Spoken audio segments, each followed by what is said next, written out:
शाइस्ता परवीन ने तैयार की बदला लेने की स्क्रिप्ट। अतीक के साम्राज्य की संभाली कमान। बेटा, पति और देवर की मौत में न आने का खुल गया राज। पुलिस के हर कदम से वाकिफ है शाइस्ता परवीन। 24 घंटे में नहीं पकड़ी गई तो हो जाएगा बहुत बड़ा खेल। शाइस्ता का पुलिस को सीधा चैलेंज। लेडी डॉन शाइस्ता ने पर्दे के पीछे जो किया, उसने खाकी के पैरों तले जमीन खिसका दी। खुलासा हुआ तो हर कोई हैरान रह गया। बाहुबली अतीक अहमद की पत्नी शाइस्ता परवीन ने उत्तर प्रदेश की खाकी को ऐसी औकात दिखाई कि पुलिस ने असद का एनकाउंटर किया, लेकिन शाइस्ता जनाजे में नहीं पहुंची। फिर पति और देवर को कैमरे के सामने मौत के घाट उतार दिया गया और खाकी को बेहद उम्मीद थी कि शाइस्ता परवीन अब सरेंडर कर देगी, लेकिन शाइस्ता ने पति और देवर को आखिरी बार न देखने का फैसला लिया। और इन सवालों ने खाकी का दिमाग ऐसा चकराया कि अधिकारियों के पास कोई जवाब नहीं है और न ही एसआईटी के पास कोई सुराग है।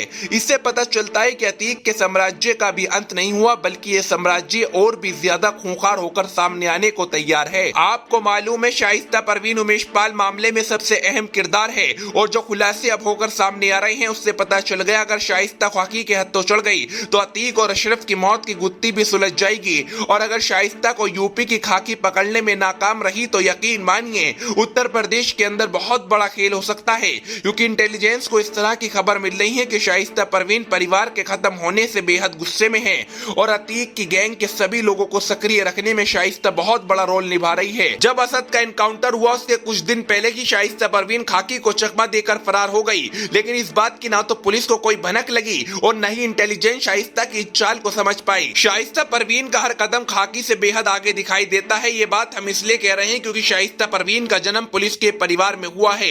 इसी वजह से शाइस्ता को मालूम है कि खाकी का अगला कदम क्या होगा। लेकिन अपराध की दुनिया का ताल्लुक शाइस्ता परवीन का 1996 से जुड़ गया था, जब अतीक के साथ उसका निकाह हुआ। लेकिन आज शाइस्ता परवीन को लेकर जो खुलासे सामने आ रहे हैं उससे ये बात पता चलती है कि शाइस्ता परवीन ने ठान लिया है कि मैं किसी भी हाल में खाकी के हाथ नहीं लगूंगी, क्योंकि उसको मालूम है अगर मैंने सरेंडर किया तो मेरे साथ ऐसा ना हो जाए जो पति और बेटे के साथ हुआ।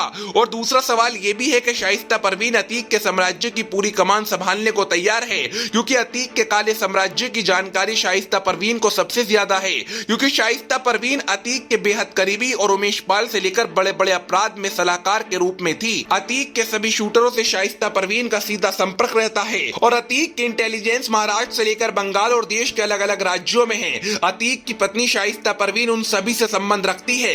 यही वजह है कि आज इतने दिन होने के बावजूद भी शाइस्ता परवीन खाकी की गिरफ्त से कोसों दूर है और देश भर में सर्च ऑपरेशन चलाने के बावजूद भी मुख्यमंत्री योगी आदित्यनाथ की पुलिस शाइस्ता तक पहुंचने में नाकाम रही। शाइस्ता परवीन खाकी को सीधा चैलेंज दे रही है और साफ कह रही है कि मुझे ढूंढना यूपी पुलिस के बस की बात नहीं है और बेटे से लेकर पति और देवर के साथ जो हुआ उसे शाइस्ता परवीन बिल्कुल बर्दाश्त नहीं कर पाई। और खबर तो ये भी सामने आ रही है, अगर शाइस्ता परवीन को जल्द गिरफ्तार नहीं किया गया तो वह बेटे, पति और देवर के साथ जो हुआ उसका बदला लेने के लिए उत्तर प्रदेश में कई बड़ी घटनाओं को अंजाम दे सकती है। लेकिन अब देखने वाली बात होगी खाकी शाइस्ता परवीन को कब तक पकड़ेगी। मुख्यमंत्री योगी आदित्यनाथ शाइस्ता परवीन को लेकर अधिकारियों को क्या आदेश देते हैं, क्योंकि सीएम योगी से लेकर यूपी के आला अधिकारियों को इस बात की पुख्ता जानकारी है शाइस्ता परवीन अतीक के साम्राज्य को और ज्यादा मजबूत कर सकती है और उत्तर प्रदेश के माहौल खराब होने की भी आशंका बहुत ज्यादा जताई जा रही है। पुलिस परिवार में पैदा हुई शाइस्ता परवीन आज अपराध की दुनिया की सबसे बड़ी लेडी डॉन बन चुकी है और कई हजार पुलिस वालों को चकमा देकर शाइस्ता ने एक बात तो साफ कर दी, अतीक के गुर्गे देश के अलग अलग जगहों में शाइस्ता परवीन को पनाह देकर कुछ बड़ा करने का खेल रच रहे हैं। आपको क्या लगता है, कमेंट में अपनी राय जरूर दीजिएगा और हमारे चैनल को सब्सक्राइब कीजिएगा। अभी के लिए फिलहाल इतना ही, बने रहिए हमारे साथ।